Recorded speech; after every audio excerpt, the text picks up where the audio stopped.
The only favorite that bothered to show up. Does that mean you drew the short straw? Hi, everybody. Welcome to the Church of Hella, hellagregLIVE, part of the Super Network. I am Greg. Find me everywhere at hellagregg or hellagregg.com for all of your Church of Hella needs. Tonight, I am joined by Jesse. Say hello, Jesse. When you're the only competitor, you're both a winner and the loser. You know what I'm saying? Is that like that, what was it, like a 104-year-old guy or whatever that won the 100-meter race because he was the only one competing? He's all mad he got last place too, or what? He got all 3 medals. He was like, it's too heavy. Yeah, it's too heavy. Yeah, that's what happened. That's what happens. Now, what's up, everybody? Hi. Hi. I'm all your other favorites. I do need to update that. I need to update the imagery as well. It's all good. Look what I got right here. What? Yeah, I guess my angles aren't very good. I was trying to point to my logos. Yeah. Nobody else has a logo. Yeah, exactly. Nobody else has a I'm social. satisfied. I joke. I kid. I'm satisfied. Here, let me try to get this better here. Look what other way. Look at these things. Boom. Boom. Nailed it.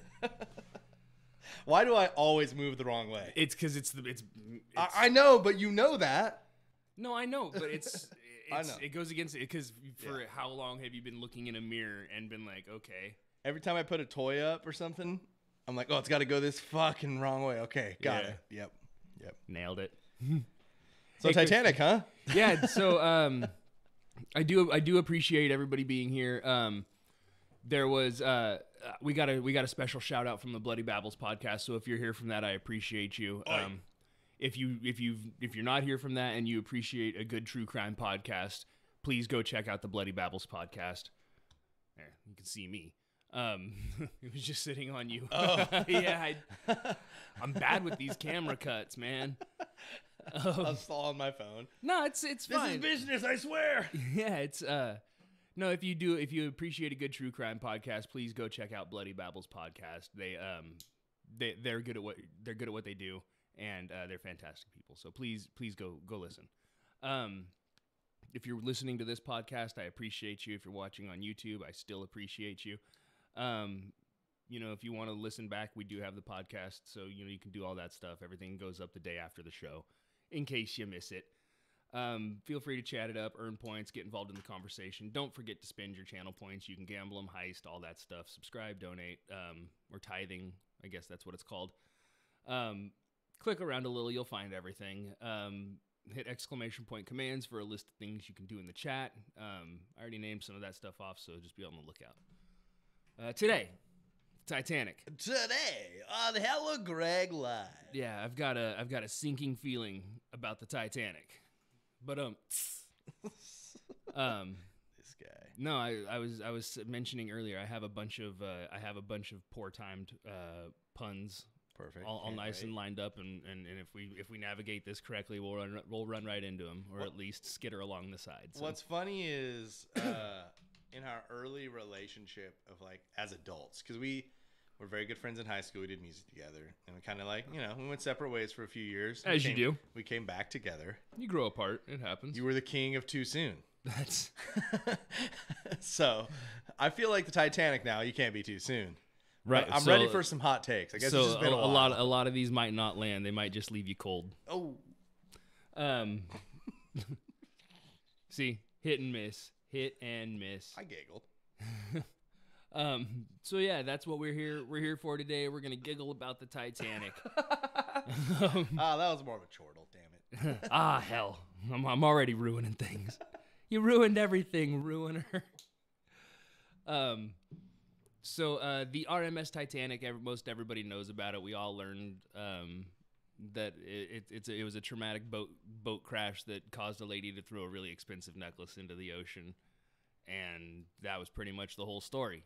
It had nothing to do with anything else, and that was that with that. What? The heart of the ocean. Yeah, that's basically what it was. Just whipping a hella expensive necklace off the back of a boat because she felt bad that she let some guy die in the ocean. Which Yeah, but when she got to heaven, she ditched her family to go with that dude she fucked a couple times.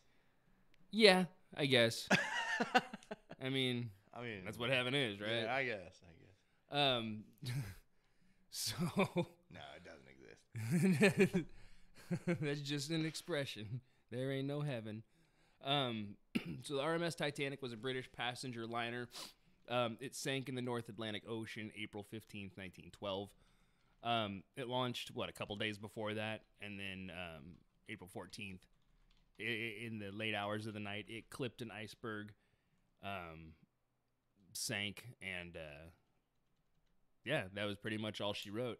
It sank on the 15th. It took some time. It took quite a bit of time for that to actually like take place. Because there was like a partial sink, a snap, right. So the front of it like sank down. The front of it filled with water, sank down underwater, and then the weight of the ass end being up in the air caused it to break in the air.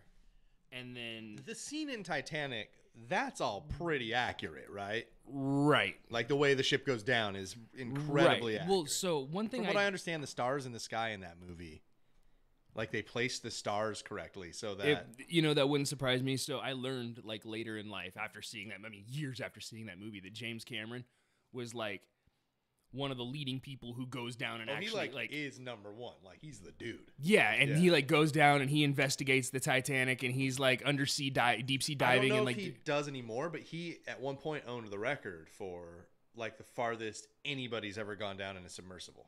Yeah. I don't know if he still has that record, but for sure he at some point was the dude who like no one's been deeper in the ocean than James Cameron. Right. You sound a little quiet. Make sure that mic's on. Oh, that's it. That's the one. This doesn't have a on-off switch. Do I sound better? Yeah. I'll make sure it's a little more in my face hole. All right.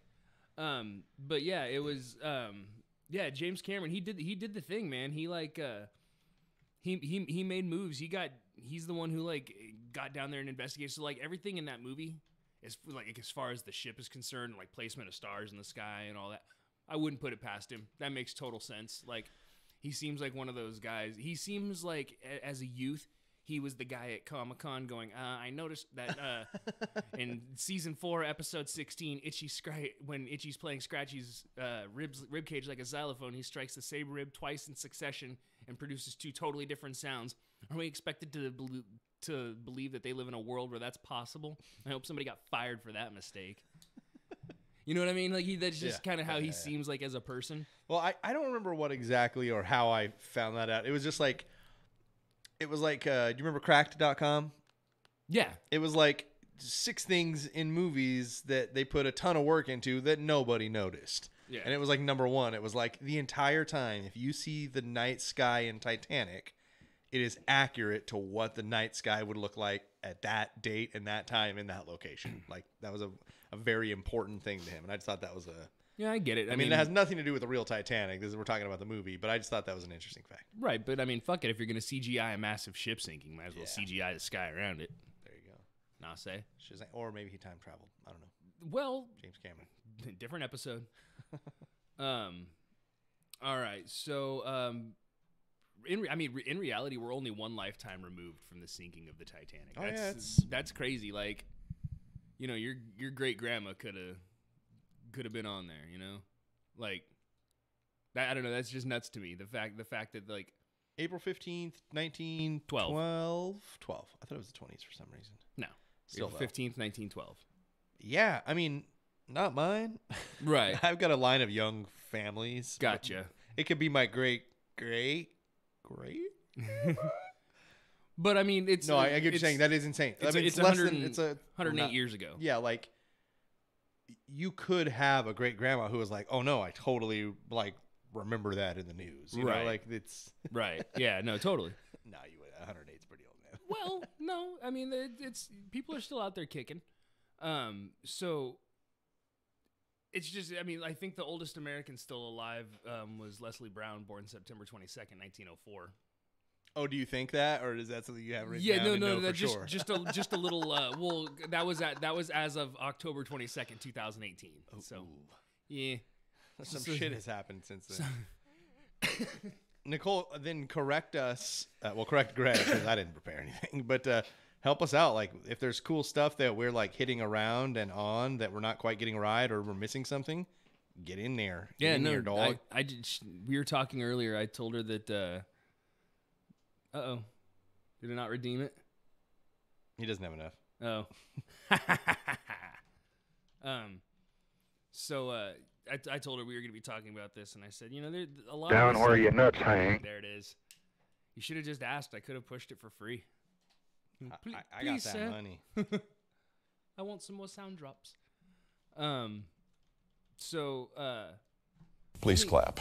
Only about 1,500 people survived the sinking of the Titanic of the 2,224 people who were on board. So that's not a good win-loss ratio. Say that again. How many people were aboard? 2,224. And how many people survived? 1,500. So like 30% of the people that were on the boat perished. More than. Yeah. Okay. It was the largest ocean liner in service at the time, and the architect of the boat died in the accident.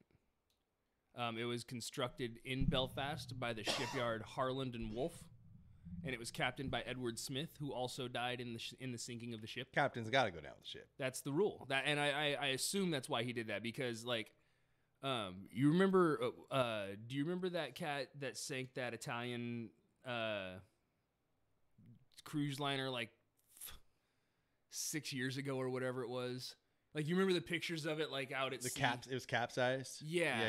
It was because he got cocky with it and was fucking around. And like hit like a massive sandbar or something like that. That everybody knew was there, and that he shouldn't have been in the area, if I'm remembering correct. Anyway, he bailed pretty quick, I forget. Anyway, he pissed a lot of people off, like by bailing out of that boat. Yeah, and so he got a lot of heat from that, if I remember right. Huh? Yeah. I remember thinking, well, the guy from the Titanic didn't do that. I remember being a child and knowing, like, through pirate shit that it's a rule that you have to go down. That's an honor thing. The Pirates of the Caribbean, or no, is it what? It's Pirates of the Caribbean. Okay, which hotel in Las Vegas there's a pirate ship show? Yeah. Maybe Treasure Island. Whatever. I have no idea. But they do a cool ass show, and at the end, the ship is sinking. And like the captain of the losing pirate ship like goes up to the bow and stands there, and the ship goes underwater, and he just goes down with it. And I was like, "That's right, you bitch! You fucking better go down with that ship." And don't you forget it. It's cool too because like maybe like 2 minutes later, they raise it back up, and he must have scuba or something because he comes back up with the ship like when the show's over. It's kind of cool, but better go down with the ship. Well, spoiler alert. Yeah, I mean, on a show I saw 28 years ago on the Las Vegas Strip. It's probably still the same show, and it's probably still the same actors. Once you get a gig that sweet, you don't. He's just 72. I don't know if I could go down with the ship anymore. No, this is going to be your last time, Fred. Tonight's the retirement party. Tonight's the night we don't bring it back. Exactly. You mean those skeletons at the bottom are real? Show's been going on for a long time. Unfortunately, so have you. So it carried super rich people as well as immigrants seeking a life in the U.S. It had a nice mix. Like, it wasn't just, I think that's cool. Like, I guess it would be like a cruise ship now where you get the people who got, like, the discount rate and who are there, on the $99 cruise thing. And then there's people who paid hella money to be, like, not near any of those people. You know what I mean? Like, yeah. I feel like I fall into that first class. Not first class, but the first class that I mentioned there. The $99 cruise, like... Put a trash bag on as a poncho and go to the buffet. Just to let people know I mean business. Get the fuck out of my way. Reach for one of those egg rolls, I will cut your finger off. This heat lamp is the shit. Can I get 3 of these for my room? Don't worry, this is all expenses paid. So the amenities on the ship included a full gym, pools. Did you know the pools on the Titanic are still full? Oh, what a fun fact. I would assume all the bathtubs are as well. Yeah. Yeah. I mean, technically. You're fucking up my joke, man. Yeah. It had full libraries, several high-class restaurants, and opulent cabins. Like, I don't know if I've ever heard anything described as opulent before. I mean, I've heard things. There's that song, dude. Opulent. Oh, if you heard it, you'd be like, "Oh, that's this." I didn't realize they were saying opulent because it is stupid. It's terrible. It's a terrible song. I don't know. I'm just gonna have to believe you on that. The one. I don't know why. The one thing the RMS Titanic lacked was lifeboats. Enough of them, at least, right? Yeah, it had some. It was unsinkable. Well, so there's a whole thing behind that, and nobody actually ever said it was unsinkable. Is this all fake news? No, well, so nobody said it was unsinkable until it was already sinking. So, like, what happened was, as it was sinking, the guy that was like, who worked for White Star was like trying to calm people down. And he was like, don't worry. They're only going to experience inconvenience, nothing else. The ship is unsinkable. It's fine. And that was when they were like, yo, like, he said it was unsinkable. It's the unsinkable ship. That's when the buzzword hit. Yeah, it wasn't like the unsinkable ship. So then the survivors got back and were like, this motherfucker's running around saying this shit was unsinkable, and then it snapped in half, and I saw some motherfucker hit the propeller. That scene always stood out to me as a kid. Like, who did it not? Like, even when, like, Family Guy did the ripoff thing, and they had the dude hit the propeller. Like, yeah, like, it's a part of the movie, right? But it's like history. It was one of those moments where, like, all of a sudden it was real life. Yeah. Like, I mean, I watched so many cartoons fall from, like, like Wile E. Coyote from a cliffside. Just such ridiculous heights. And it was always straight down. Even Homer Simpson, like, ooh, oh, son of a, like, made it seem fun to get hurt. And then watching that guy just straight down hit the propeller and cartwheel off into the ocean and the sound was so with what I am absolutely positive is broken everything. Like, like, if he's lucky, it killed him. Yeah. If not, you're drowning. Yeah, just drowning in ice cold water. I mean, at least get some ice on it. I always forgot as a kid. My parents bought me set. Yeah, it was that long. 2-box thing. Yeah, watched the movie all day, like 3 times a day, because I take on my whole day. I was obsessed. Yeah. No, I totally. I had the double VHS as well. I mean, everybody had like some sort of like the movie was It was a massive success. right. Like the Celine Dion song, Right, was also very helpful in that. And then, like it didn't take but like 6-7 months. Like every pop punk band started covering the Celine Dion song. Right. So, even the pop punk bands were like, "Oh yeah, this is good. Yeah, we're getting in on this." Yeah, well, you think we're not gonna make some money off of it? Right. Drive Through Records, here we come. Oh, changing the lights to red. I got you. Hold on. I think I got it red. Yeah. Shh. Bow, bow. So, let's see. Yeah, they didn't have enough lifeboats. Due to outdated maritime laws, the Merchant Shipping Act of 1894 and 1906, the Titanic was allowed to set sail with only enough lifeboats for approximately 1,178 souls. That's that. Like, they didn't need more than that. This was more than it was actually more than the boat was legally required to have on board. So good job, kinda. Oh, I think it's still on me. Well, that's fine. I was smiling at it. I was trying to give him the eye. So, okay. Do you remember that scene in Scanners where that guy's head explodes and I'm having a good time? Not. So legally, they had more lifeboats than was necessary. Yeah, so they were only. But is it like one of those laws where like, yeah, fucking legally, but everybody has twice the amount and is legally? No, so they were required to have, I believe, 16 lifeboats, which would have been enough for 50% of their passengers, and that was like the requirement by like the Standards and Practices Board. That's like fucking stupid. That was all they were required to have. I know. But see, what it is they go by square footage of the boat, not number of passengers. So smaller boat with the same number of passengers would actually be required to have less lifeboats. That's dumb. Right. And so they were required to have X amount of lifeboats. And they were, I believe it was 16 or 18. And then what they did is they actually bumped it up to 20 and had enough. Well, had more than enough by the Standards and Practices, metric or whatever. Right. And that, I mean, obviously it was enough for 52% of the people to get off the boat. And the lifeboats that they did use, the most full one was at 88% capacity. So they're just sending them out without full boats of people. The most empty was at 33% capacity. So there was so much room for more people to get off. Yeah. In fact, there were 2 lifeboats that were collapsible, and they one as the front of the ship went underwater, it floated away upside down, and then the other one, let's see what happened.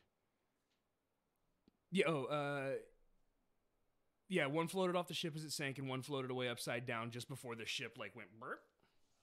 Like the boat fell off of it and landed upside down. So there were 2 more ships that just were never even touched. Or 2 lifeboats. Yeah, that's what I mean. Sorry. Yeah, and they were collapsible, so they're like, boat shaped or whatever, but they and like collapse straight down on themselves, like those like telescoping cups or whatever. Yeah. Like that. Let's see. They just draw me like one of your French girls. Yeah. They don't need lifeboats. They just need more floating doors. Yeah, no, the doors wouldn't have saved anybody. There was no way they'd have both drowned. So, the lifeboats were thought to be a non-issue for the boat, as it was equipped with some of the most advanced technology in the industry to that point. So they were like, basically, we don't need this many lifeboats because even if we do start to take on water, we can contain it, and it's not going to be a problem. And it had watertight sections to prevent flooding across the entire ship, remote watertight doors to secure the individual damaged sections. But instead, we'll just use these to trap engineers. Well, so yeah, basically it was a bunch of doors. There, it lines the bottom of the ship like this, and then there was sections that came up, right? And that's what stopped it. The problem being, it didn't have a roof. Like, there was no top. So it's able to like spill over the top of the wall. As the front got heavy and sank, all of the stuff in the back came. No, there wasn't anything in the back. As the front got heavy and sank like this, it started to pile on more, and now you're taking on more water, and there's nothing to stop it from going further back. I see. So, I mean, small design flaw. We got these watertight doors that keep water from rushing past, but it could just go right up over the top. And they never really, I guess they didn't expect it to go down the way that it did.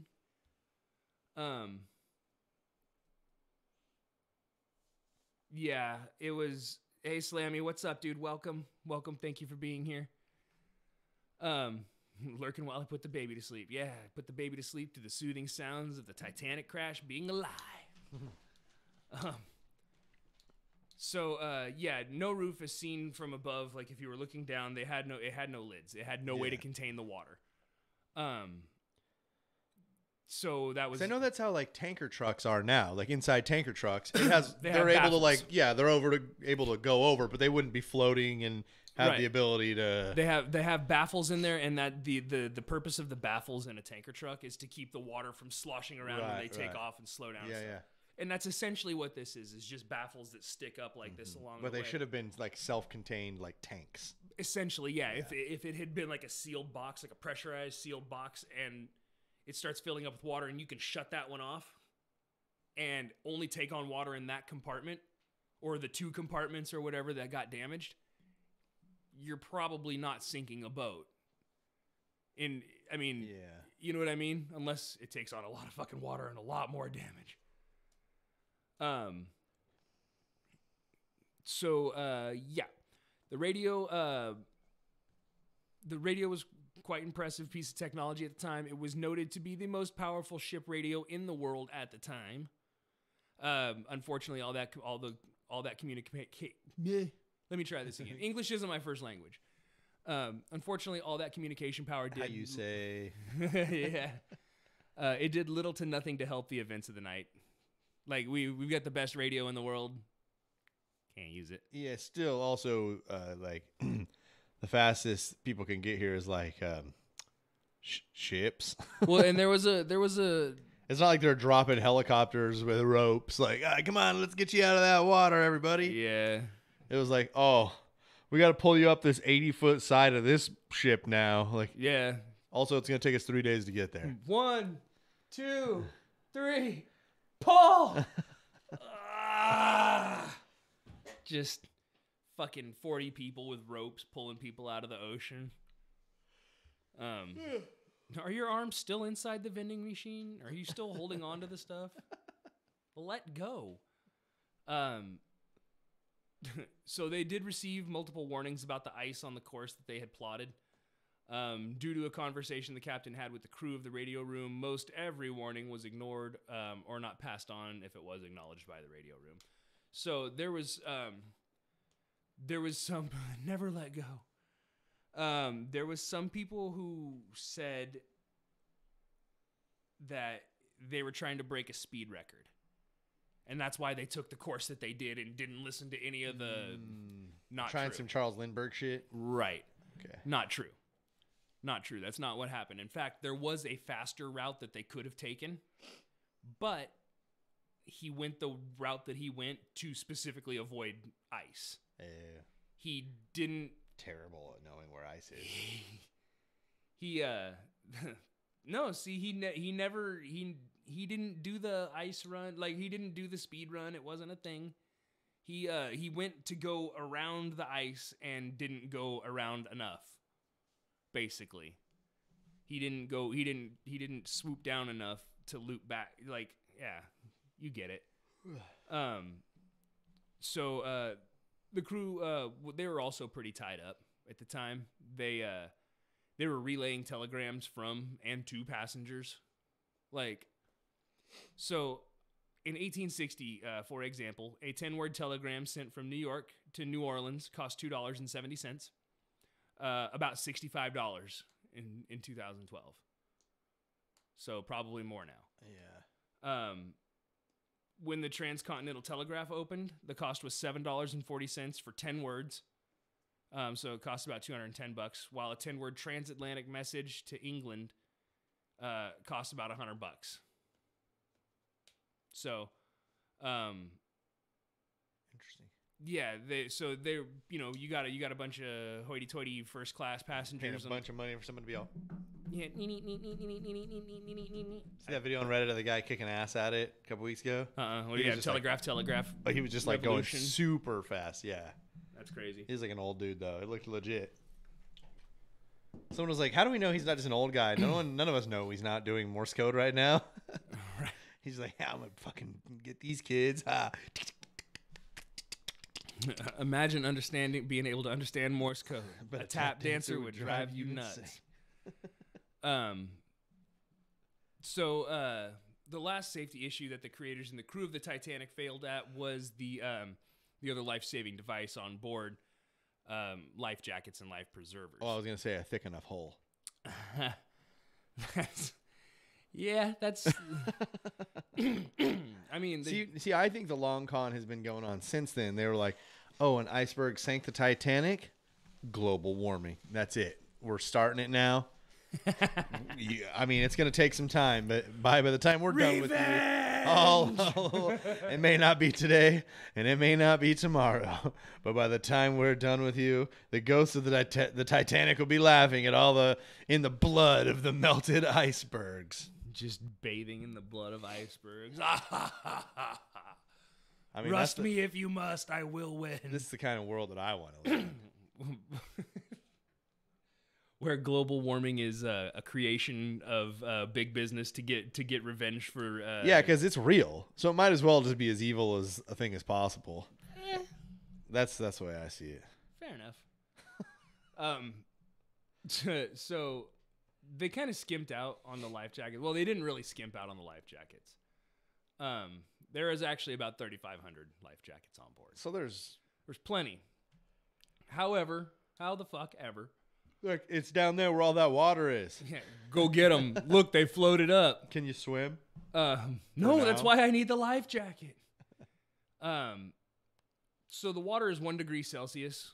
In freedom units, that's 33.8 degrees. I was going to say, how about in freedom units, buddy? This is America. This is how we measure it. Exposure somewhere around 15 minutes in the water is lethal.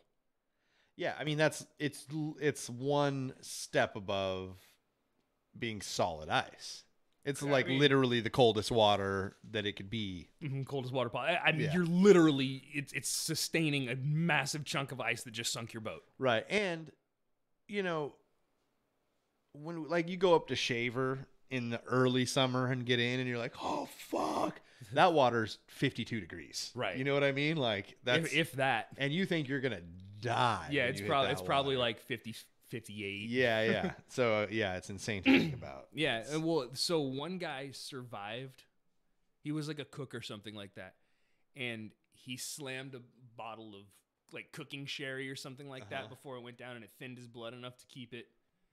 And so they pulled him out of the water, and he was like in the beginning stages of hypothermia, but he survived a little longer than everybody else because of the alcohol in his system. So, if you're gonna sink in the North Atlantic, get hammered, and if you survive, it was a 200 IQ play. If you don't, hey, at least you were hammered. Whatever. I'm okay with this. I accept this. I wish I had something besides potatoes au gratin for my last meal, though. Right. So this was totally avoidable. In fact, there was an underlying reason the ship did hit the iceberg. It was going fast as hell. Not enough global warming. It was going fast as hell, relatively speaking, of course. But however, one of the things I did find out was it wasn't going as fast as possible.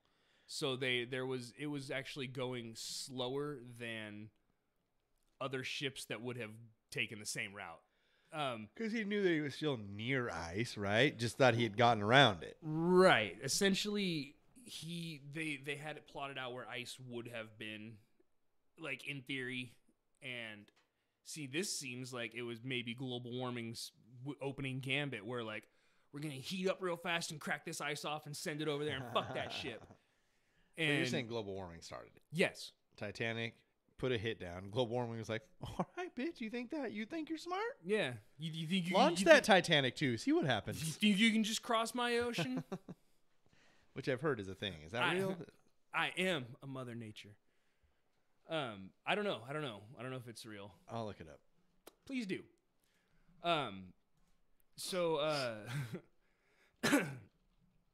There's thoughts to why the Titanic was scooting along in the way that it was, in low visibility.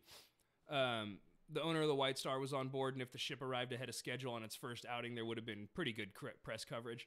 So, like, again, he wasn't trying to break a speed record. In fact, that's the next thing I have here. Secondly, was the captain attempting to likely set a new record for transatlantic crossing, and the ship had no hope of beating it.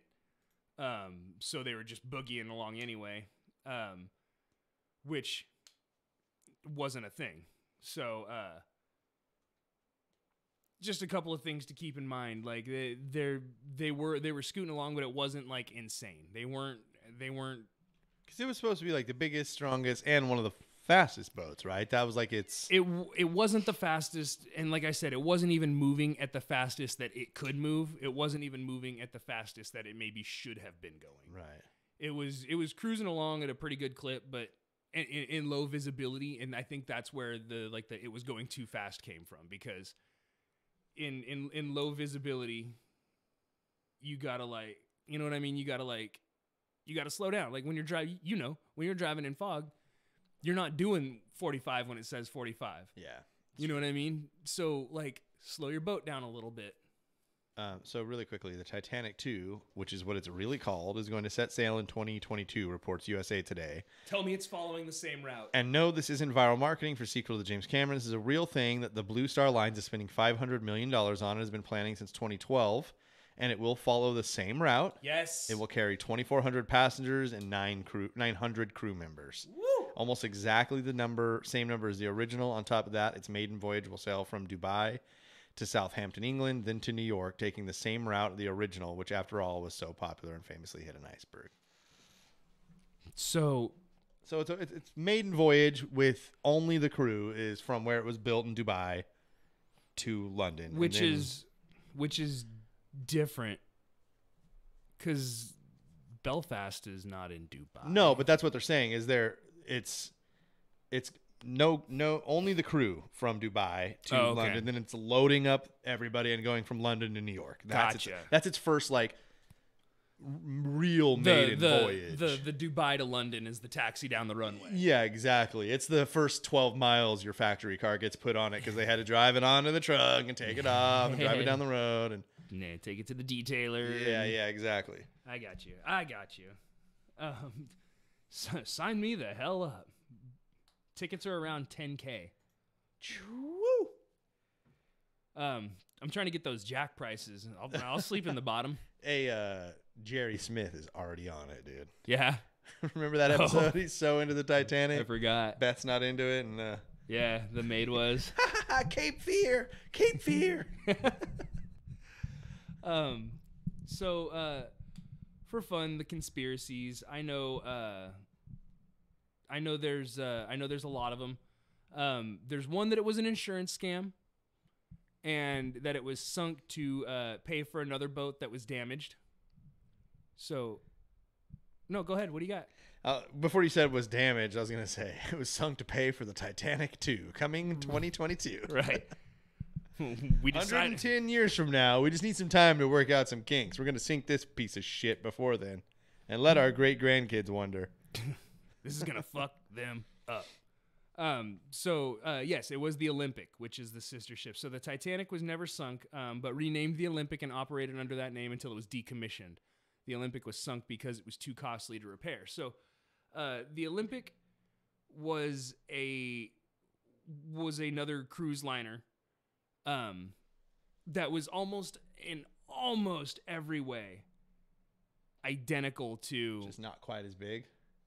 No, it was the same. I thought the Titanic was like the biggest, same square footage. So there was more enclosed on the Titanic.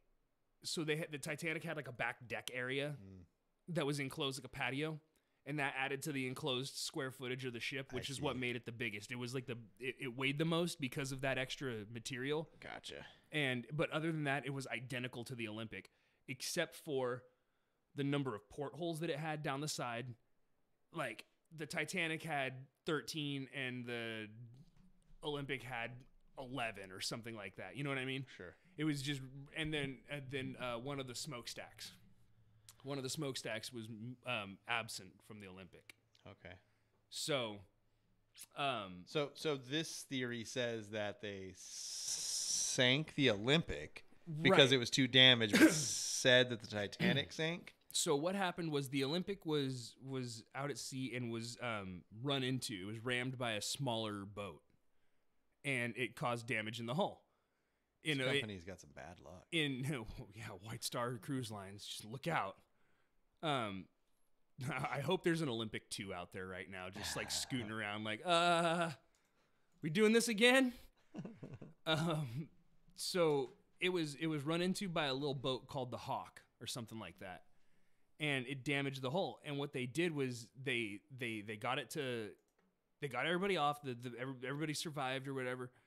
They repaired the damaged hull with wood, and then towed it back to dry dock.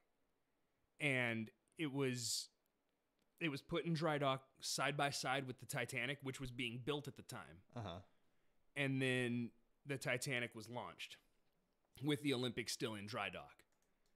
And they were side by side for 44 days in dry dock. So suspended up out of water. At some point during this time, perhaps the names got switched on them. And... So there's a lot more to this, but in the insurance scam vein, it was said 3 days before the Titanic was set to sail, they were testing propellers and it sucked in these boats passing by, and that caused damage. And they said they should wait and sail it, but they said no, it was fine and set sail anyway. So there's actually more to that, and I'll get to that because I have that in here. And I want to skip over some of this insurance scam stuff anyway because I have more on it. But also, really quickly, in Discord, I just sent you, I'm thinking play it on mute. It's James Cameron's most recent CGI rendering of how it sank. You don't have to play it right this second. Just, Oh, yeah. But like, it's like an 8-year-old video, but it's like, from like what the comments and everybody's saying is like, this is the most accurate depiction of, because this even comes after the movie. T-Mobile is so now. I will mute it just so we don't run into any of the issues we have had, but they're like, hey, shut up, you're stealing our stuff. Yeah. Let's see. But James Cameron is in this video. So. Yeah. And we'll do that, and then we'll do this, and then that. Nope. That. Yep. So it starts, you can see it like swinging when they were trying to miss it. Right. So part of that was because allegedly the guy that gave the command to swing it around, throw it in reverse, right? Well, yeah, he said to reverse the engines and then they say swing it a starboard. So the newer helmsman had been trained or whatever, came up, cut his teeth on steamboats. So it was right is right, left is left. The guy given the commands was classically trained on sailboats. So left is right, right is left. Exactly, because you're steering with the ass end of the boat in that case. Yeah. And so he says, reverse the engines and cut right, meaning cut left. And this guy reversed the engines and cut right, meaning cut right. And essentially steered into the skid and hit it. And so that's why you see the boat kick off towards the iceberg. And it should have gone this way. It should have kicked in. So like if the iceberg's here and he's coming towards it, he should have steered like that. And instead he steered into it. Mm. So yeah, that's what and you can see the baffles down here holding water back. And the water just goes up over the top of them when it hits a certain level. Yeah. That's intense, man. And it took 2.5, 3 hours to actually like fucking sink. Yeah. Imagine wild. just being scared shitless that whole time. Like, yeah, at least you know your plane's going down. It just like a couple minutes, it's done. yeah, like you know? you got enough time to put your head between your legs, Now kiss your some ass shit's goodbye. about to pop off right here. Boom! There goes the fake smokestack. The one that was tied on because it wasn't actually part of anything. And it was the just one to make it look symmetrical. No, it was to replace the one because the Olympic only had 3. So I see. they added a fake one to make it the Titanic with 4. I see. You see? My luggage. Shit. My mom's going to be so pissed. Yeah, that bad boy just sank like a rock. Because it's just full of water at that point, right? Like Yeah, there's like no pockets of air left in it. Mm-hmm. And then that one right there just strips on its way down. Yeah, that thing, for as long as it must have taken to hit the ocean floor, and as... How far apart are the two pieces?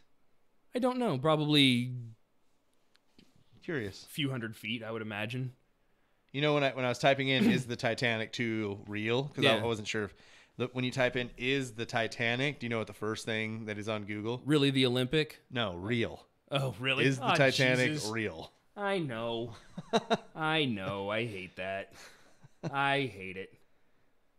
I'm going to find out how far apart the two pieces are, unless Nicole can tell us. Yeah. Nicole, if you know how far... Oh, 2 pieces are like a couple miles apart, if she remembers right. Okay. So, I guess that makes sense. Because if I'm not mistaken, one part was like found pretty quickly, and it took like years to find the second piece. If I'm not, I'll look that up too. I should have done this before I got here, I guess. You know, if I was any good at hosting a show, I'd have that stuff done anyway. So Exposing holes on both sides, buddies. Don't worry. Whoa. Oh. Not on this channel. No, definitely. Gotta subscribe to the OnlyFans if you want that. There was a mummy's curse. I just want to get this out of the way now. I want to get this taken care of. I mean, I know I touched on the insurance scam, and I'm going to go back. I'm going to touch on that a little more. But there was a mummy's curse, and the mummy's curse is why the boat sank. Hundy P? Hundy P. Just game, set, match, mummy's curse, cursed mummy. The mummy's name was Amen-Ra, a princess from roughly 1500 BC. So, you know, I mean, I know you like archaeology and stuff like that. That's pretty cool. I think that's kind of neat. But legend has it the sarcophagus was discovered by 4 dudes. Well, it says 4 men, but 4 dudes is like, I like that. Sounds like a bunch of guys out there with like the zinc on their nose and cargo shorts digging in the desert, and that sounds like more fun. You don't want to picture Alan Grant. You want to picture a bunch of nerds. No. I picture a bunch of guys with no like Indiana Jones with like the white men can't jump hats on. A bunch of lake dads. Yeah. So the 2 pieces of the Titanic are actually only 600 meters apart. Okay, so like 1,800 feet. So. Experts say, given the circumstances, they may as well be on top of one another. That's incredible that essentially by the time in this 2 paragraphs that I just read, by the time the first one went down and the second one sank, they would have been further than that apart. Like that one would have drifted away further by the way the current. So when it sank and they landed, for it to be only less than a half mile away. So that means the one must have gone with the current underwater and and it had to have been carried, or the other one got caught by another current and was carried. Whatever it was, carried they're back. 600 meters apart. That's fucking crazy. That is pretty crazy.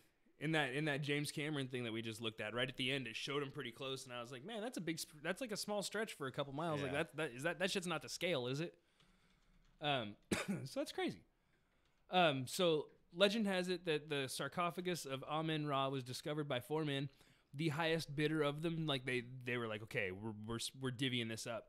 So the highest bidder took the body back to his hotel in 1890. He was seen walking out to the desert and then never returned. Never came back for his belongings. Like he just wandered out to the desert. The second man who like took possession of it, it sounds like a bad joke, but the second guy that took possession of it was actually accidentally shot in the arm by an Egyptian servant, and then the wound became infected and his arm was amputated. The third one got home, found out the bank that held his entire life savings had gone under and failed, and he suffered a severe illness, and as a result, lost his job and was forced to sell matches on the street. Man, they give those away for free at the gas station. Not in the late 1890s, bud. Like, that was, the mummy's curse. So, it was finally purchased by a businessman once the sarcophagus made it back to England. 3 of that man's family members died, and his house caught fire and was destroyed. So he donated the sarcophagus to the British Museum. As it was being unloaded, the truck carrying it rolled backwards and trapped a passerby. So, like, they had it on, like, a little dolly, and they were wheeling it around, and it got away from them, and it rolled away, and some guys just, like, walking down the street and got mushed by a mummy on a dolly, like, bleh. That's murder, man. Well, I hope that mummy was brought it doesn't on say charges. it killed him. It just says it trapped him. I have to assume that he's dead. I'm trapped like a mummy in a sarcophagus. Ooh, I'm sorry. I didn't mean it. So while it was being hoisted upstairs, one of the 2 workers fell and broke his leg, and the other died without explanation 2 days later. I'm dead. What happened? I don't have dead. an explanation. So hammering, crying, and sobbing were heard from the casket once it was moved into the Egyptian room that they have. She's coming for me? Good. Let's do it. We'll throw hands. Bring that shit on. Tell her I'm interested in throwing hands as well. I'll send her your way when I'm done. Amen Ra. Yeah. Amen Ra. I'm better like, oh man, right? Right. I don't know. Neither do I. So I want a gypsy curse anyway. Those seem like the most fun. Hey, Beats, welcome, dude. Welcome. This is me in my natural habitat. I don't always play hockey. I play podcasts sometimes. So there was hammering, crying, and sobbing heard from the casket once it was moved into the Egyptian room. Other displays were hurled around the room at night. So if it's real, just bring that shit on then. Right. One night watchman died on duty, and the other night watchmen were like, no, we're out. We're not doing this anymore. We're like, fuck that. I was talking to Frank yesterday. He seemed fine except for that cough where all the blood kept coming out. But, I mean, Doc Holliday had tuberculosis, and he was fine. Wyatt Earp's a fucking referee in San Francisco refereeing boxing matches now. What do I care? And, Frank was fine, and now he's dead. And I don't want to be here when that mummy comes back for me because people always say Frank and I look alike. And you know what I got to say? I don't get it. My jaw's much more square. Yeah. So just to keep the enforcer career theme. Yeah. I'll do it the same way. Somebody came to my channel and said if I fought KSI, I would win. And I was like, only because I'll just fucking sit on him. And that's just that's how I would, if I were to beat Greg, that's what it would be. Yeah, it'd be sitting on your chest and be like, dude, stop. Please. I would have to stay far enough back so that you couldn't reach me. Can we promise that we're not gonna do this anymore? I don't wanna. Maybe you two could just fight each other. You should make it a channel reward. Dude, that's gonna cost a pretty penny. 50K channel reward. We put on gloves and duke it out for 30 seconds. 30 seconds, a lot of damage can be done. I was gonna say more like 15 because I don't know if I've got the gas to go 30. Just 30 seconds of haymakers in this tiny office. Honestly, it would be about 6 seconds of haymakers and 24 seconds of me ducking and trying to catch my breath. What's your hometown? What were we talking? Were we talking shit on our hometown? On Nicole's hometown? No. Well, I mean, Oh, Dodge City. I got it. Dodge City. Yeah. Oh, it was the Doc Holliday Wyatt Earp. No, you're good, dude. This is what we do. We hang out. We're having fun.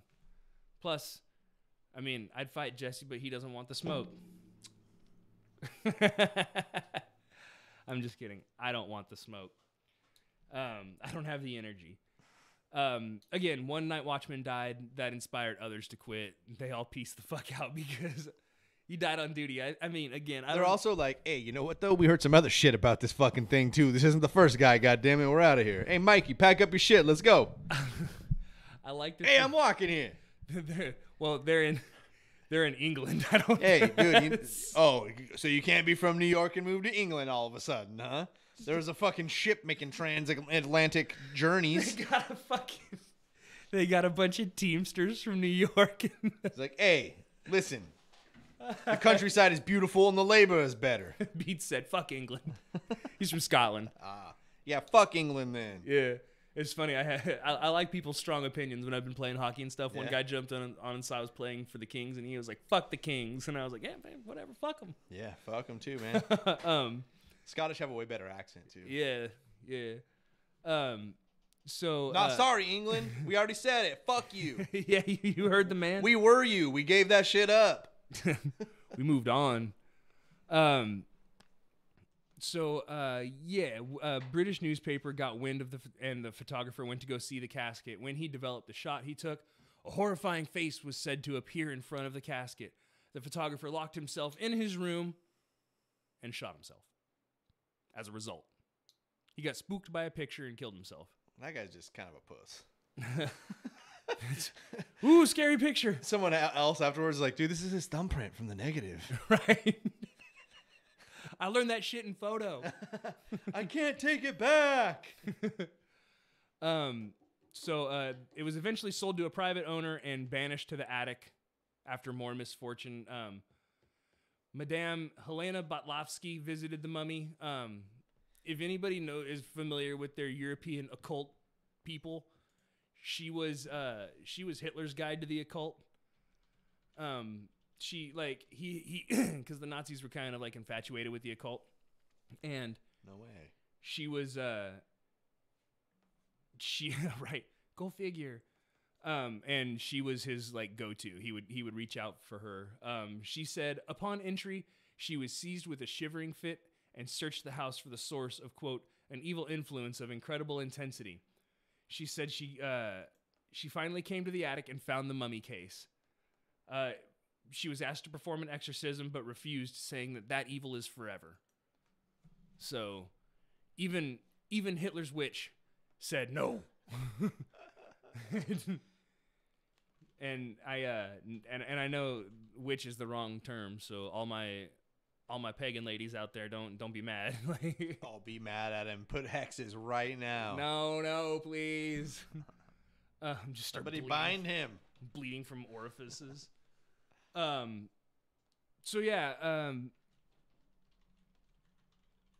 Eventually the sarcophagus was purchased by an archaeologist in America, and the new owner accompanied his purchase aboard the Titanic in April of 1912.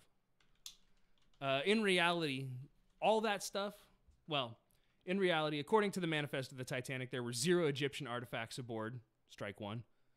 According to the British Museum, from the time it was acquired in 1890 until 1990, when it was sent in its first overseas exhibit, it never once left the property.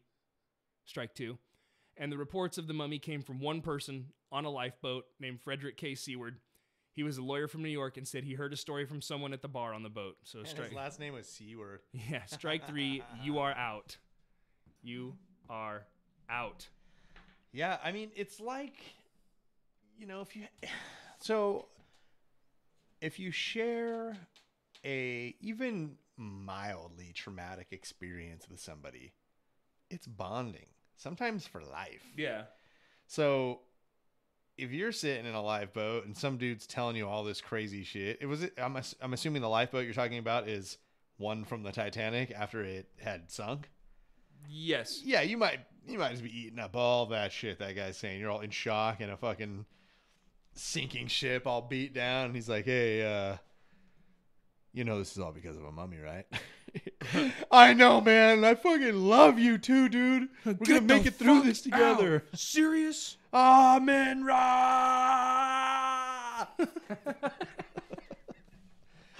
Did he just yell Gattaca? Something about ramen. I don't know. I don't think he's seen that movie. So yeah, that was the mummy's curse. I mean, as much of a compelling story as it is, and as fun as it is to be like, yo, that's like a mummy's curse is out there throwing shit around the Egyptian room at the British Museum, and then killing night watchmen and making others quit, and then smushing people on the street, and then fucking sinking boats. Yo, Like, It's still better than the people who go into Google and type, "Is Titanic real?" well, dude, there was a. I know, but like, The last known survivor died a few years ago. She was a baby on the ship.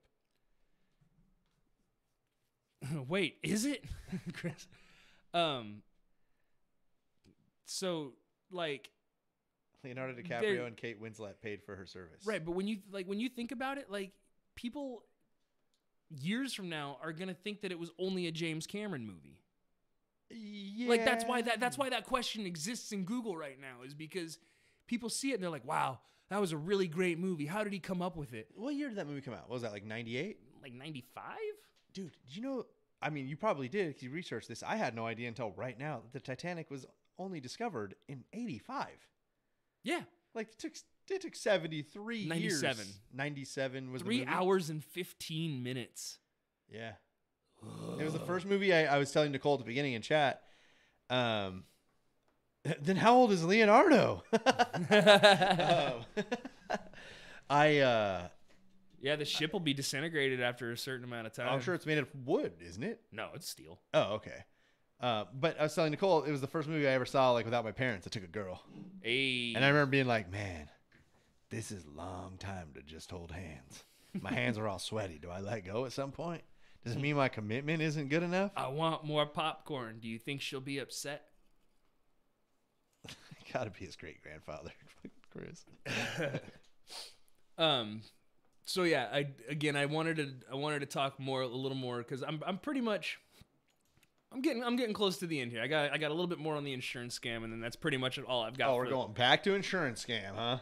Because there's a lot to it, and I really like this. I like this You move feel like because this is the most plausible. well, because if it wasn't just an accident. we've talked about 9/11 and how like it's entirely No comment. Plead the fifth. It's in 1, 2, 3, 4. So I've talked about how it's not implausible for people who stand to make hundreds of millions of, or up to billions and maybe even trillions of dollars, to put that ahead of a few hundred or a few thousand lives. Yeah. You know what I mean? That doesn't seem implausible at all.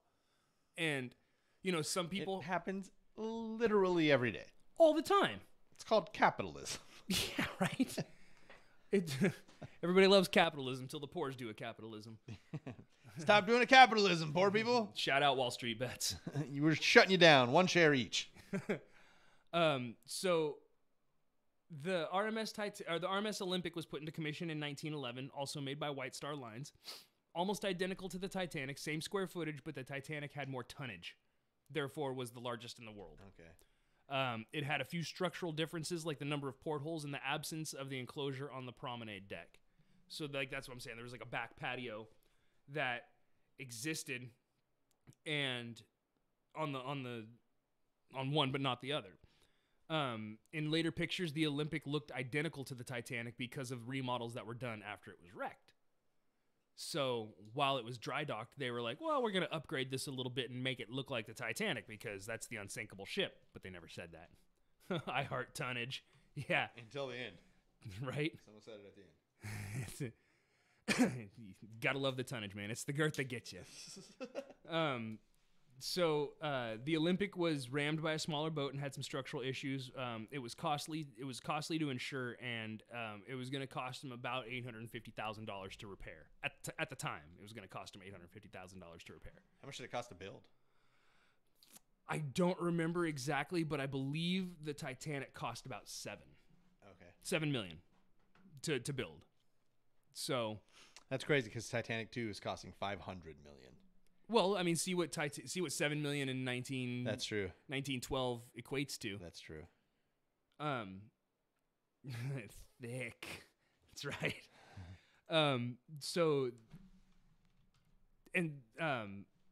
It was rammed into. It was towed back to port. We talked about that, and it was dry docked next to the Titanic, while the Titanic was being built. This kind of fueled the fires of the ships being switched. There's a yard number stamped onto the prop for the Titanic, which is 401. This was allegedly the propeller swapped to the Olympic.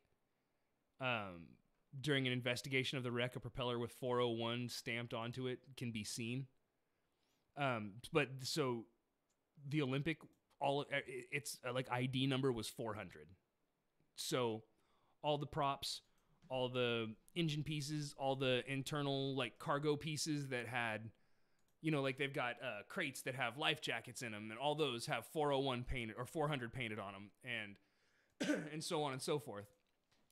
And everything that is specific to the Olympic had 400 on it. Everything that was specific to the Titanic. Can we do a mummy crossover with National Treasure? Just Brendan and Titanic's equal. Brendan Fraser. Jack comes back as a mummy and fights Brendan Fraser and Nick Cage. Nicolas Cage. I'm down. Nick Cage takes down. winner. Nick, as long as Nick Cage takes winner. Say less, fam. Let's get this going. Right. Kickstarter, do your thing. So GameStop millionaires, come on. Yeah, right. Where you at? Forgot what I was saying. Oh yeah, so they were dry docked together. Everything that was on the Olympic was 400. Everything that was on the Titanic was 401. So it having 401 on the propeller is not like a huge deal because that was its ID number in the yard. Right. But what happened was it was allegedly switched with the one with one from the Olympic, because the Olympic in addition to having its hull smashed, it had its prop shaft bent, like Nicole said, sucked up a boat, and it had its prop shaft bent and it damaged the propeller. So they replaced the propeller on the Olympic, and it ran fine, but it had a slight list. So it would like dog walk, you know what I mean? Like, you've lived around here long enough. You've seen all the lifted trucks that are done in somebody's driveway, and when they drive, they're not square. They dog walk down the road. That's how the Olympic moved. Okay. Like that, it moved like that because of the bent prop shaft. I see. People noticed that when the Titanic was launched, it also had that same characteristic dog walk. Like it moved like that. But it was, most people say that like all ships have that. 7 million then was 187 million now. Sorry, the internet on my computer stopped working. I had to do it on my phone. 7 million then is 187 million now. Yeah. So that's still not even half. Exactly. It's That's costing impressive. 500 million to build Titanic too. They probably went for a lot more opulence, and the price of steel's gone way up. So, well, there you go. I'll agree with that. I'll allow it. But yeah, the prop shaft was bent, gave the Titanic the list, or they gave the Olympic a list to the port side. It was noted when the Titanic launched, it also had a list to the port side, but there's a lot of ships, even today, that have a slight list one way or the other due to improper balancing. So it has to do with the way the ship's balanced. I mean, like literally, you stack too much luggage on one side of the ship, and it's gonna want to just veer just a touch. So the structure of the Olympic being identical to that of the Titanic is a major point of contention. They were the same layout but just a little bit different. It also took 7 months and 11 days to furnish the Olympic. So when they were building it, they were like, it took them 7 months and 11 days to get every piece in there, get stuff bolted down, get things organized and arranged and all this stuff. If it's dry docked at the same time as the Titanic for 44 days, how are you going to have time to switch everything? Right. You know what I mean? Because all this stuff says 400, all this stuff says 401. You either switch the name in the book, which you can't do because it's already done, it's already there, or you switch everything over, repaint the hull, get rid of the RMS. And what? Do it all at night when no one's watching, or what? Like, or you just NDAs. Talk about any of the work that you're doing here, and you're fucking fired, and we're gonna sue you into oblivion. But sir, the Great Depression's coming in 10 years. Like, I don't give a shit. Pull yourself up by the bootstraps. Stop having so much avocado toast. Right. Exactly. Put your materials up as collateral and borrow. So it would have to be an insane. It would be like just nuttier than squirrel turds to try and swap everything over.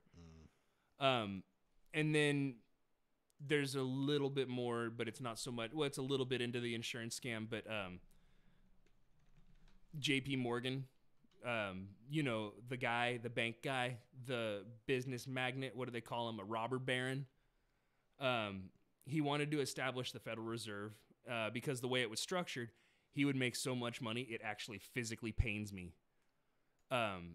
because basically the Federal Reserve is a private bank that loans money to the government at an interest rate that the government then has to pay back. And when they want more money, the Federal Reserve, hey, thanks Beats, I appreciate you for subscribing. I have stuff that I have in mind for my subscribers, and now that you're there, I will have you on the list, and I will add you to the list of things that I've got for subscribers, if any of that made sense.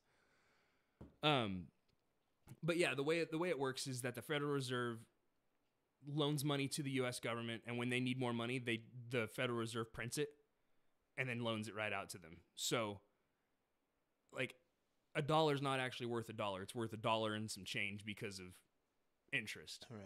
And so the Federal Reserve gets paid that interest back, because that's how loans work. You gotta make that money. Right.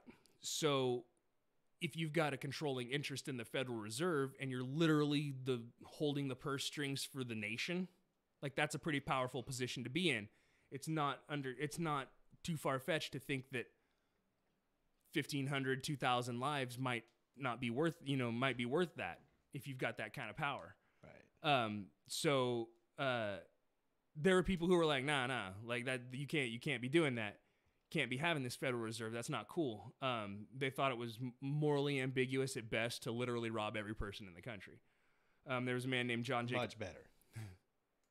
There was a man named John Jacob Astor. He was a big business magnate and an inventor. Oh, yes. John Jacob Jingleheimer Smith. I remember him. Yeah, his name's my name too. Yep. There was a man named Benjamin Guggenheim. He was a businessman with inherited money. Why are you just making up every name as we go? Frank Zombo. Yeah, he's a linebacker for the Packers, or he was. And then there's Isidore Straus, who was the co-founder of Macy's. All of them were against the founding of the Federal Reserve. All of them had big bucks, which translates into big influence. All of them were aboard the Titanic. All of them died on the Titanic. Perfect.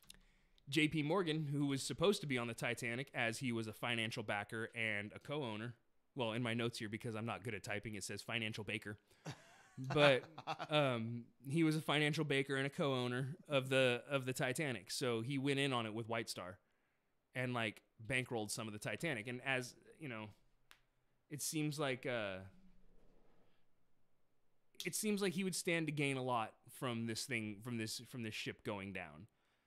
I can fix that for money. So he was supposed to be on the boat. He canceled last minute. Like they were loading his stuff on the boat, and he was like, just go ahead and pull it back off. Never fuck this boat, actually. I'm getting a bad vibe. I changed my mind.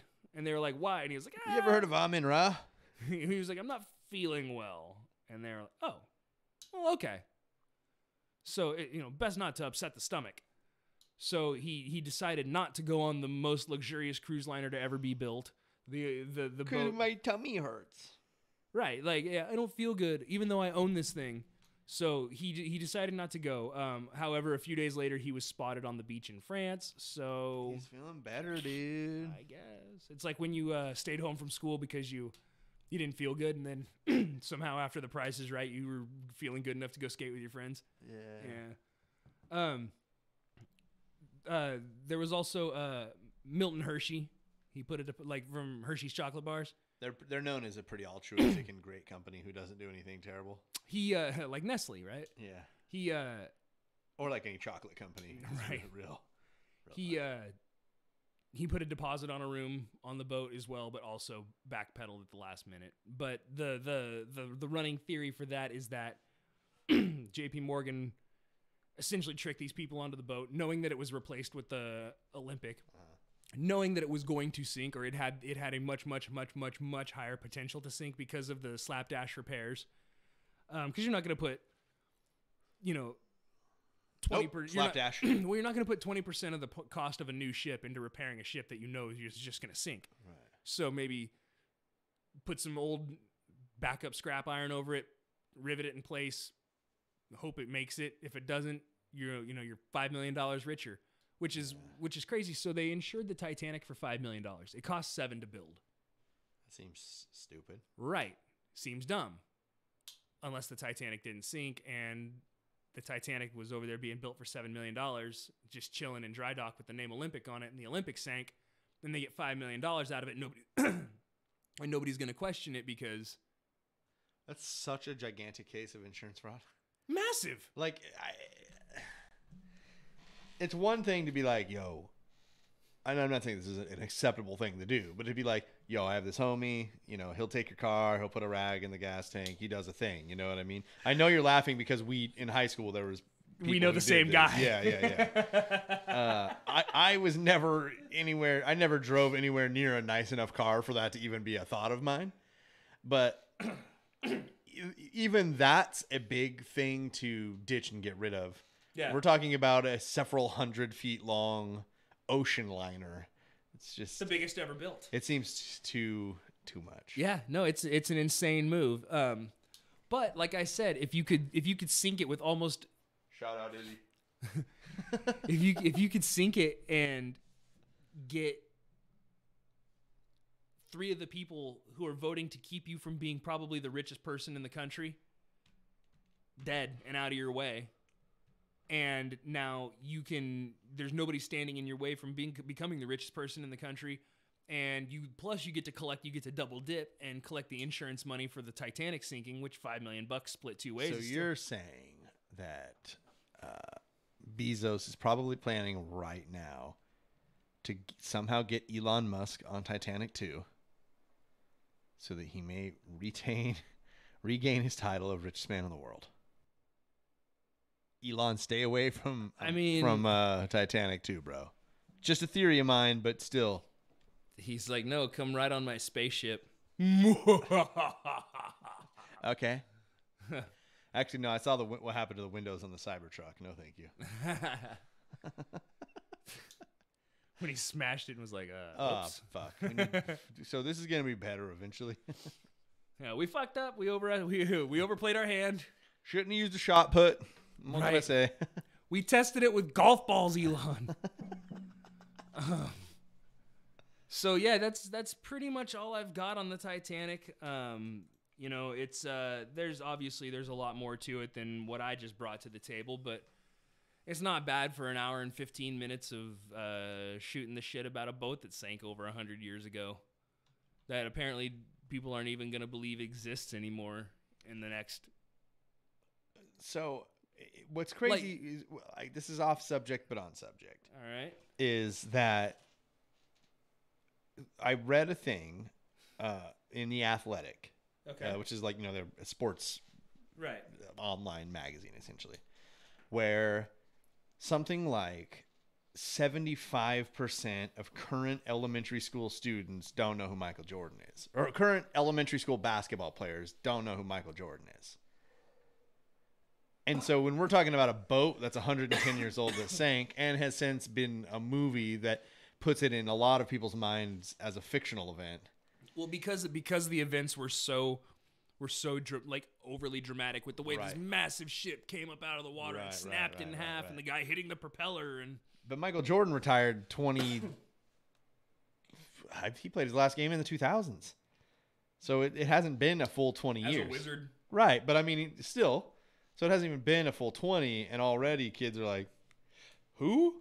Right. You know, like it just shows the, like, I guess, like, a little bit cognitive dissonance we have. It's like once it's not right in front of us anymore, we're like, huh?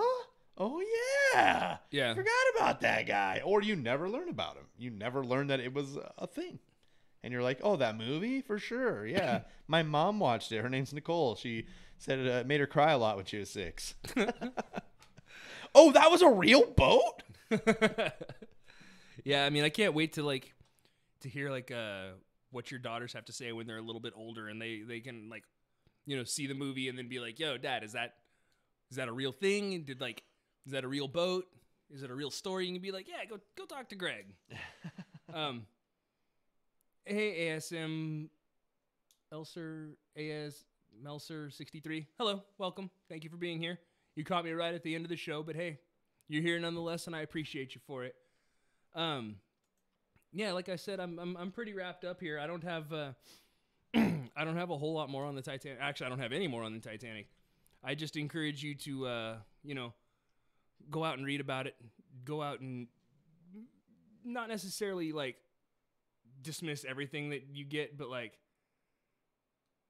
question what you're reading, because remember who puts it out, because history is always written by the winner. So I got it. TikToks and rap song at the Titanic. This generation gonna learn today.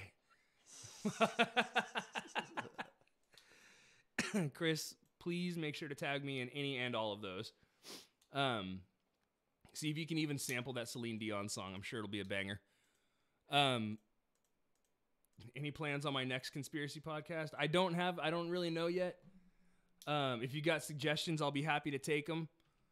I have a list of things that I'm working through, but I'm always happy to take suggestions. Like this one happened kind of organically. I was talking to Nicole from Bloody Babbles podcast last week, and she mentioned the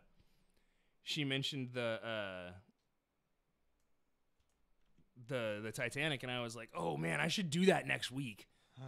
And was all over it. We've talked about COVID-19 a little bit on here. Hey man, thanks for the bits. Appreciate you, dog. Woo!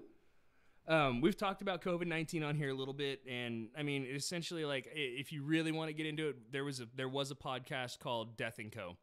And last year, it was over a year ago now. It was not this past October, but the previous October. We were talking about plagues and stuff like that, and I mentioned this, and we discussed it and all that, and we discussed it kind of at length. And so if all that stuff is out there, it's official. That's Death and Co. That's the plagues and diseases and stuff episode that they did.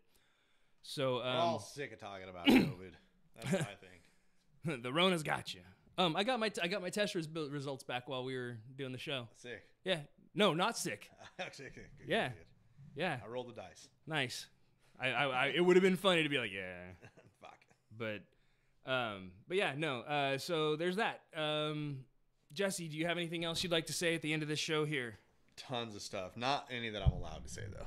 I don't know. What do you got? I was just kidding. Oh. Nope. Check me out. I stream Thursday, Friday, and Sunday nights. Boom. If you are in Greg's Discord, which I believe I can do right here in chat for you guys, you are also in my Discord. We share Discord, and on Wednesday nights we watch movies. So tomorrow we're watching Young Frankenstein. Yeah. So if you're like, dude, fuck watching guys play video games, I just like what Greg does, that's totally cool too. Join us up in the Discord. We're always fucking around, hanging out, and on Wednesday nights watching movies. Hell yeah. Yeah. Hell yeah. Oh, Beats dropped you a follow as well. Oh, thanks, Beats. You the dude. Beats is good people. I appreciate him. I've seen him in chat a little bit. I lurk in your channel more than you think, maybe. Yeah? Yeah. I'm usually in the midst of doing something, but you're always on and there. I stream in inconvenient times. I understand. It's not even that. It's just that if I start chatting, I won't want to stop. Like, I'll just be sitting there for 4 hours with you. You've seen me when you used to stream. Yeah. I can't walk away. So I got to just leave it up and say, yo, I'm lurking, dude. And then I got to focus on whatever I'm fucking doing, or I won't get it done. I'm guilty of that too. I'll put somebody on and then get back to researching or whatever, and then totally like space out. Just be listening to everything that's going on, but like not actually present. Yeah, no, that happens a lot. How is streaming going? I mean, I know you've been your shit's been popping off. You've been having all kinds of people come through, and it's been growing. It seems to be going good. Yeah, a bearded Gerard Butler. Yeah, I'll take that.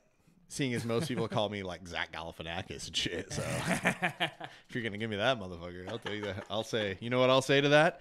This is Sparta! Don't kick anything. I was about to. You told me not to. Though. I know. That was for you. That was for you, Beats. I forgot what we were talking about. I got excited. I'm blushing over here. How's streaming's going? Ow, my freaking ears. Ow, my freaking ears. It's going good, man. Having a lot of fun. Just playing games and hanging out, chat. And how's the high score runs going on TXP, Tormentor X Punisher? Because I saw you got on the board a few times. I did not get on the board this last Sunday. No, I saw you putting your... I mean, you put your name in at the beginning. Regardless, on your first run, you put your name in just in case you hit it. So I did not even hit a top 12. It now takes 56,000 to even get on the board. Wow. So I have broke 100K for the first time. But it's gonna take, okay, so I broke 100K 3 weeks ago. Mm-hmm. I got like 95K last week, and then this last Sunday. And 100K is the high. Yeah, 115 or 112 or something like that is now the high score. Yeah, that's cool. I mean, I enjoy watching you do it because it's so chaotic, and I love the animation and the art of the game and stuff like that. And I love the attitude of the game, so it's fun to. Very cool. Let's fucking do it. Yeah. So yeah, that's pretty much it. That's all I've got. Again, tell people where they can find you. Cromulent Jesse on Twitter, or Twitch, or Instagram, or perfectlycromulentjesse.com. Boom. There you have it.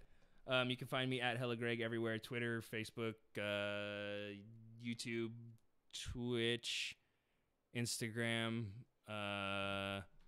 hellagregLIVE.com. There's a merch store on there in case you want any of your Church of Hella merchandise. So yeah, that's all I've got. Thank you everybody for being here. I really appreciate you. Thank you Beats for subscribing. Thank you Goat for being here. Nicole, Kristen, Jesse, obviously for. You're welcome. Chris, everybody, you guys are awesome. I really appreciate you. Oh, why is it not Bing, going? bang, boom. See you next Tuesday. Don't say see you next Tuesday.